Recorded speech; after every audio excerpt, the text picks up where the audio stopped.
My name is Mike Fiedel, I'm the manager of Life Exhibits, and we're currently in tropical North Queensland to collect live invertebrates for our living invertebrate displays and our back-of-house populations. What a poser. Most of the animals we collect are actually nocturnal, so that means they're active during the night. So we use head torch and containers to collect the animals. We don't use any light traps, light sheets or nets. It's all active search with head torches, walking through the rainforest. Giant rainforest mantis, and this is an adult female. Check her out. This is one of our key species in Bugs Alive. She is one of the major features in our rainforest habitat display. And why wouldn't she be? Look at her. Awesome find. Also, being a female, she will be able to lay an ootheca for us and produce hundreds of babies to keep that colony going.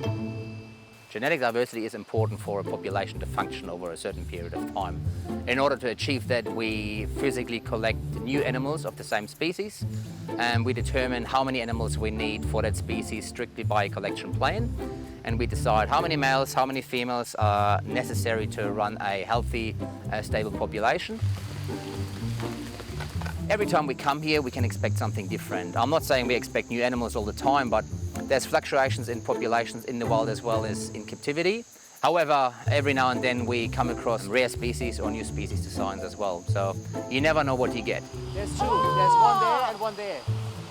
I reckon. Oh, check it out! Two little containers. Beautiful. Stunning! Wow. A few years back, we actually were lucky enough to find Australia's longest stick insect, the gargantuan stick insect, and that was a pretty exciting find. Yeah, I'm particular into the praying mantids and stick insects. I've always been curious about the way these animals try to blend in, use camouflage, and the diversity, the sheer diversity. We don't just have one species, we've got a couple of hundred in Australia.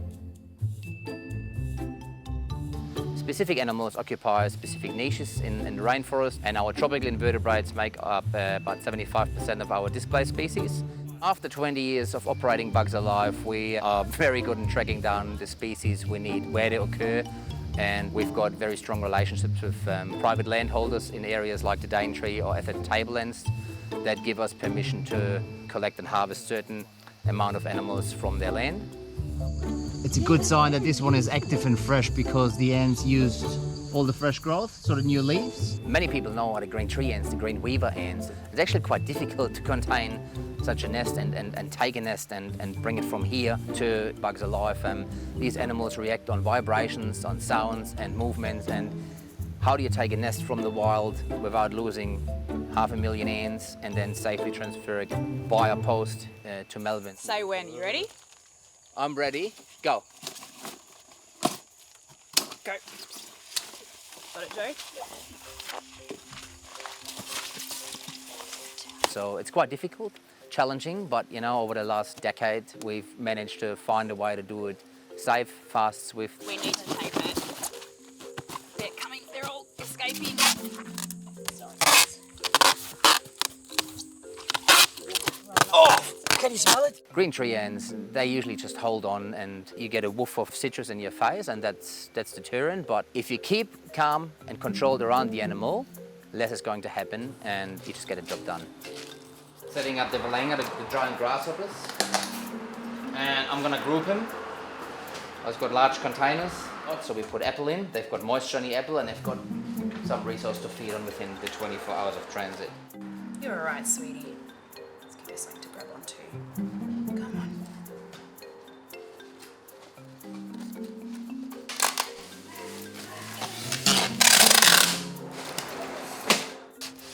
Nice.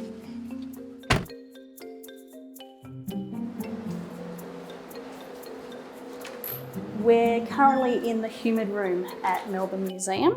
We do have to warn people when they're coming into this room because it's part of our daily lives to have spiders hanging above us, but if you're a little bit unnerved, yeah, it's not so fun for the uninitiated. Our animals have come down from Cairns from our collection trip. So what we do here is we set them up in their enclosures so that we can keep an eye on their health and hopefully reproduce these species to go onto display throughout the year. Here we have our rainforest cricket, or fricta as we call them, and we will add them to our existing colony, which has been going on For about 20 years now, this colony has been reproducing. In front of me, I have the foundations of our little rainforest habitat exhibit. And we are just giving this a little spruce up so we can take it up to Bugs Alive, fit it, and we've actually got the animals ready to go. Let's start with some rainforest snails, giant rainforest millipedes. There we go. So we have a little rhino beetle as well. Can't be an ecosystem without a predator in there as well. So what we're going to do is put our giant rainforest mantid in. Okay, and lastly is our longicorn beetles.